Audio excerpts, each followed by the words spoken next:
ฝักไข่ที่มาส่งเป็น176หน่วยสำหรับฝักไข่เป็ดไข่ไก่ได้เจ้าได้ไข่ไก่เจ้าเนาะสำหรับนกกระทามันจะถึงอยู่884หน่วยได้เจ้าได้สามารถซ่อนถาดได้ได้สำหรับถาดไข่ของอลิฟาร์มเจ้าเนาะ884หน่วยเกรด A เต็มสเปคนกกระทาได้เจ้าได้ลูกค้าสั่งไปเจ้าเนาะ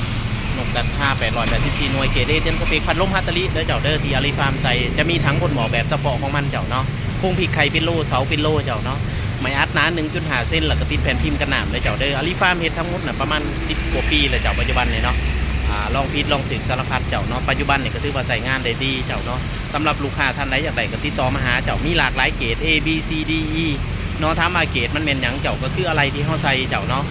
ให้ลูกค้าสามารถเลือกซื้อได้ง่ายบ่จกตาลูกค้าเนาะเจ้าเกรด A ก็จะเป็นแบบนึงเกรด B ก็จะเป็นแบบนึงฟักออกดีคือกันเด้อเจ้าเด้อเพียงแต่ว่าอะไรใส่มันแตกต่างกันซื่อๆเจ้าเนาะแน่นอนว่ามันจะมีผลต่อความทนทานในการใส่งานเจ้าเนาะยกตัวอย่างคือพัดลมฮัตตาริกับพัดลมจีนนี่พัดลมจีนสู่บ่ได้แน่นอนเจ้าเนาะพัดลมฮัตตารินี่ใส่งานทนทานหลายเจ้าเนาะขอบใจหลายๆที่ติดตามมาชมเลยเจ้าเด้อมีหยังสามารถสอบถามมาหาได้เจ้า